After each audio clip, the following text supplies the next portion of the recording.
Está en nuestros estudios la doctora María Paula Romo, presidenta de la Comisión de Justicia y Estructura del Estado de la Asamblea Nacional. Doctora, muy buenos días. Bienvenida a Contacto Directo. Buenos días, muchas gracias. A ver, sobre el proyecto de ley para penalizar el funcionamiento ilegal de salas de juego, máquinas tragamonedas, veamos lo que dejó registrado ayer en Contacto Directo el asambleísta de Alianza País, César Rodríguez. Nosotros presentamos un proyecto de ley que buscaba sancionar incluso a los funcionarios públicos y jueces que con violación a la ley de turismo emitan resoluciones que permitan la apertura y el funcionamiento de casinos ilegales. Desafortunadamente, la Comisión de Justicia que preside María Paula Romo desestimó esta propuesta que tenía el apoyo de más de 30 asambleístas. A ver, doctora, ¿qué fue lo que pasó con este proyecto? Tengo entendido que le enviaron 12, entre esos estaba este. Cuéntenos qué pasó con el trámite, el proyecto está muerto, se lo puede resucitar, ¿qué ocurrió? Pues lo más importante es tener una mirada global sobre cuáles son las reformas penales que se van a hacer en el Ecuador. Yo creo que no podemos tener 2, 3 reformas penales al año y cada vez hacer cambios que representan parches en el sistema penal, en el sistema de administración de justicia penal.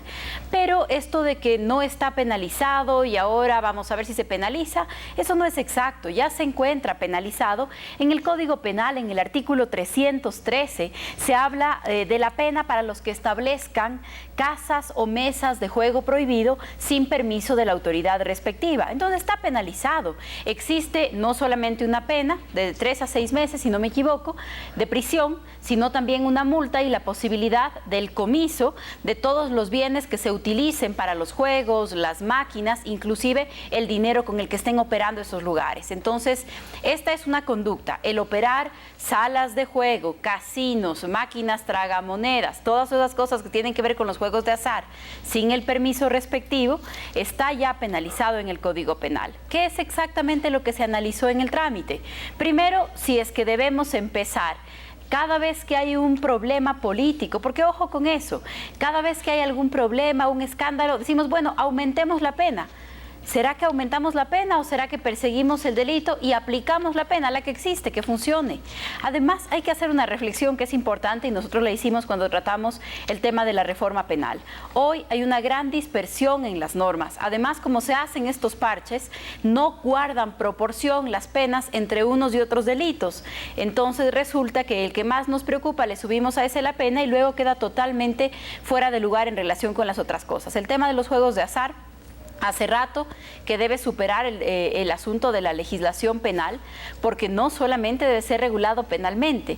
En varios países incluso existen controles similares a los de la emisión de billetes por la cantidad de efectivo que puede moverse y por la facilidad de negocios como estos para hacer lavado de dinero de actividades ilícitas. Entonces, lo que nosotros hemos insistido y propuesto, y entiendo que en el gobierno, el Ministerio de Justicia estaría trabajando junto con otros sectores para una regulación más global del sector, es precisamente eso, que lo que se necesita es una mirada integral, porque se puede prestar a un gran número de actividades ilícitas el tema de los juegos de azar y tiene que ser regulado de una manera más cuidadosa, pero la instalación y la operación ilegal está ya penalizada. Claro, y el problema es lo que usted señala, que aquí no es que faltan leyes, sino que las leyes no se cumplen.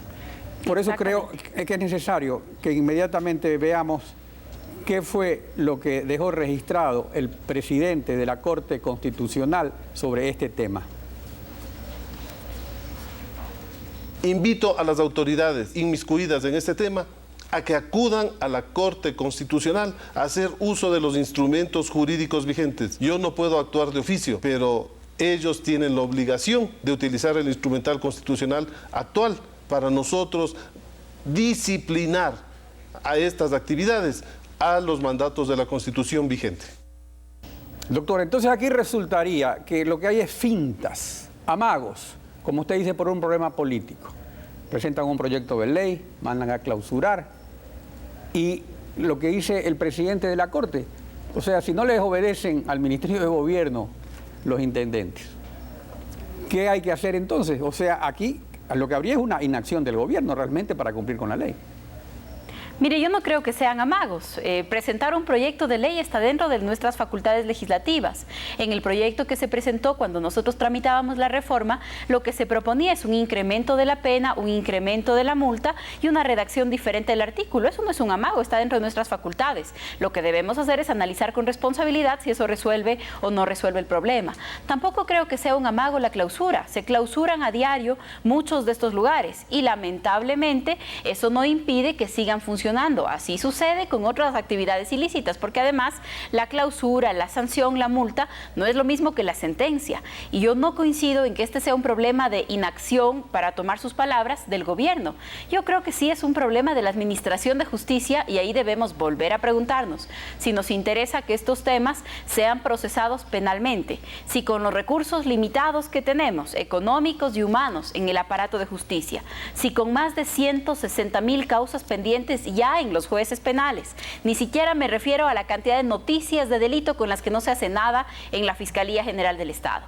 Si frente a todo eso, si en un país en donde solamente el 1% de las denuncias de delitos sexuales llegan a tener sentencia, ¿la verdad queremos tener a nuestros fiscales, a nuestros jueces y a nuestra policía judicial cerrando máquinas tragamonedas? Perdón, ¿O doctora, eso debe pero aquí, resolverse? disculpe que lo interrumpa, pero aquí hay un problema. Yo he hablado de amagos, porque el Ministerio de Gobierno ordena clausurar las salas de juego. Algunos intendentes lo hacen y otros no lo hacen. Los que lo hacen entregan los tragamonedas al Ministerio de Turismo para que según la ley los destruya y no los destruye. Luego jueces complacientes amparan el funcionamiento ilegal y los propietarios de los tragamonedas enjuician penalmente a los intendentes que cumplen la orden del ministro. De otro lado, 36 asambleístas presentan un proyecto de ley y no se tramita. Por otro lado, la Unidad de Inteligencia Financiera investiga lavado de activos y el fiscal no encuentra nada. Por otro costado, la indagación previa contra el secretario de la Presidencia y su hermano por presuntos vínculos para proteger a los tragamonedas también duerme en la Fiscalía. ¿Y qué es lo que tenemos entonces? Un desastre sistémico. Por eso es entonces que algo hay que hacer con este tema, porque aquí hay autoridades municipales, hay intendentes, hay policías, Ministerio de Turismo, Ministerio de Gobierno, jueces, fiscales, y no pasa nada. Ese es el problema, doctora. Tenemos un problema sistémico con la administración de justicia, Alfredo. Yo en eso coincido plenamente, eso es lo que precisamente yo reflexiono y digo, invitémonos a la reflexión. En nuestro país, el 1% de las denuncias de delitos sexuales termina en sentencia. Y uso este ejemplo para decirle, imagínese usted, si esto pasa con las denuncias de violación de niñas, de adolescentes, de mujeres violadas, imagínese usted lo que puede pasar con tragamonedas, que evidentemente es un problema que escandaliza en menor proporción a la sociedad. Entonces, es un problema sistémico, no es un problema de tramitar o no tramitar una ley o de aumentar la pena. Si es que la pena, si es que la sanción penal lo que pretende es ser una manera de detener la comisión de un delito, está probado y hay miles de libros, de estudios, de análisis sobre esto, que lo que detiene la comisión de delito, lo que de alguna manera sirve como una advertencia para quienes van a cometer un delito, no es la cantidad de años de la pena, es la certeza de ser condenado. Y la certeza de que haya, doctora, disculpe, que haya una función fiscalizadora que funcione, porque si no se fiscaliza ni a los fiscales, ni a los jueces, ni a nadie, entonces obviamente no pasa nada. Mire, yo quisiera aprovechar su presencia en contacto directo para conocer su opinión sobre